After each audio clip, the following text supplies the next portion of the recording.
समस्तीपुर गांव एक अनापढ़ आदमी गिरधारी अपने बेटे अपनी बेटी सीमा के साथ रहता था और उसी गांव में एक जमींदार रहता था जिसका नाम लालू था।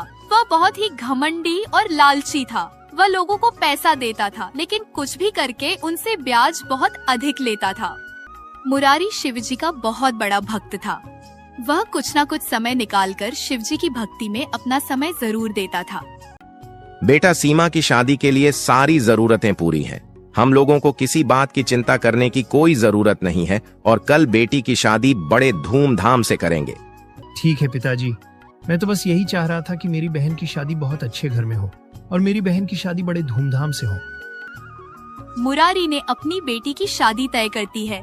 जब यह बात जमींदार को पता चलती है तो वह आगा भूला हो जाता है और बड़बड़ाते हुए अपने आप से कहता है, अरे, इस मुरारी ने अपनी बेटी की शादी तय कर दी है और सुना है कि उसकी शादी के लिए सब बंदोबस्त हो चुका है। लेकिन इस पूरे गांव में हर व्यक्ति ने मेरे पैर पकड़े हैं और मुझसे कर्ज मांगा है। लेकिन एक मुरारी ही है जिसे आज तक मेरे ना तो पैर पकड़े हैं और ना तो कभी कर्ज लिया है। लेकिन मेरे खुरापाती दिमाग में एक आइडिया आ रहा है, क्यों ना मुरारी की बेटी की शादी में बाधा डाला जाए। मैं अभी झगरू और मगरू को बुलाता हूँ।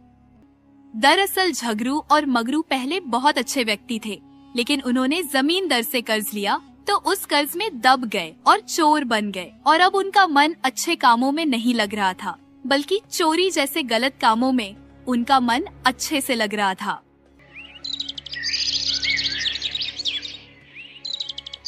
ऐसा सोचकर जमींदार झगरू और मगरू को अपने पास बुलाता है और कहता है, देखो झगरू और मगरू, मैंने तुम्हें यहाँ बहुत जरूरी काम से बुलाया है।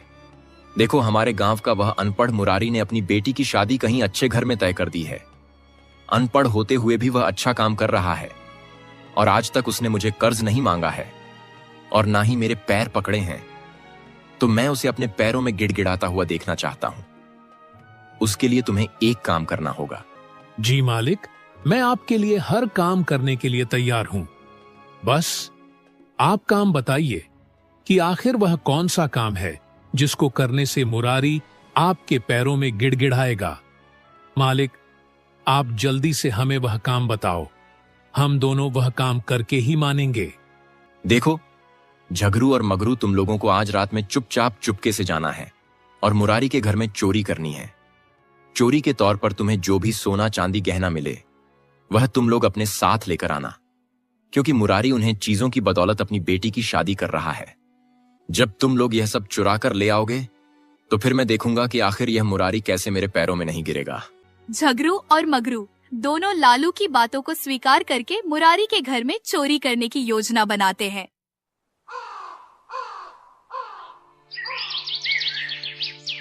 फिर झगरू और मगरू रात के समय मुरारी के घर जाते हैं और मौका पाते हैं सारे जेवरात चुरा लेते हैं और किसी को पता भी नहीं चलता है। झगरू और मगरू दोनों जमींदार के पास जाकर उसे जेवरात दिखाते हैं। कभी जमींदार झगरू और मगरू से कहता है, अरे झगरू और मगरू, तुम दोनों लोगों ने बहुत अच्छा काम किया है और अब देखता हूं कैसे वह मुरारी मेरे पैरों में नहीं गिरेगा। और अब तो तुम लोगों ने इतना अच्छा काम किया है कि मुरारी हर हालत में मेरे पैर पकड़ेगा और रोएगा, अपनी इज्जत की भीख मांगेगा। हाँ मालिक, और जब वह मुरारी रोएगा, चलाएगा, अपनी इज्जत की भीख मांगेगा तो मुझे बहुत अच्छा लगेगा, क्योंकि आपकी खुशी में ही मेरी खुशी है। अच्छा मालिक, अब हम दोनों लोग यहां से जा रहे हैं ताकि कोई देख न ले। फिर झगरू और मगरू चुपचाप सबकी नजरों से बचते हुए चले जाते हैं।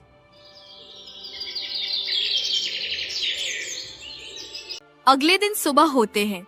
जब अपने जेब रातों के पास पहुंचता है तो उसकी आंखें फटी की फटी रह जाती है। वो देखता वहां रखे हुए जेवरात सभी गायब हैं। हाय रे बेटा, मैं मर गया, लुट गया, बर्बाद हो गया। सीमा की शादी के लिए जितने भी जेवरात रखे हुए थे सारे कोई चुरा कर ले गया है।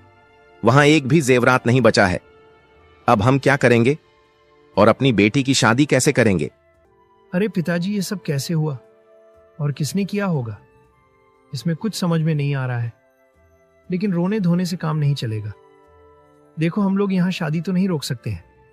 अगर शादी रोक दे तो हमारी और हमारी बहन की बहुत बेइज्जती होगी। हमें कुछ भी करके सीमा दीदी की शादी करनी है। हाँ बेटा तो बिल्कुल ठीक कह रहा है कि हमें शादी नहीं रोकनी चाहिए, लेकिन मुझे समझ में नहीं आ रहा है अब जेवरातों के लिए पैसे कहां से इकट्ठा करें। हम लोगों ने बड़ी मेहनत से पैसे इकट्ठा किए थे और उन्हीं से जेवरात खरीदे थे। अब तो हमारे पास इतने पैसे भी नहीं हैं कि बेटी की शादी के लिए ज्यादा जेवरात खरीद सकें। देखो पिताजी, इसमें हमारी इज्जत का सवाल है और इसीलिए मेरे दिमाग में एक तरीका आया है जिससे कि दीदी की शादी बड़ी अच्छी और धूमधाम से हो जाएंगे। आप अभी जाइए जमींदार के पास और उनसे कुछ पैसे उधार ले लीजिए ब्याज पर, और फिर हम लोग कुछ ही दिनों में उनके पैसे कुछ भी करके लौटा ही देंगे, क्योंकि मौके का काम निकल जाए वही बहुत बड़ी बात है। हाँ बेटा, मुझे लग रहा है कि तुम बिल्कुल ठीक कह रहे हो। मैं अभी जमींदारों के पास जाता हूं।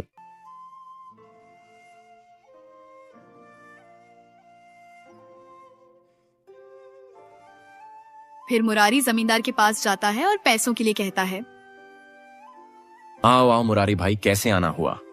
और मैंने सुना है कि तुमने अपनी बेटी की शादी तय कर दी है।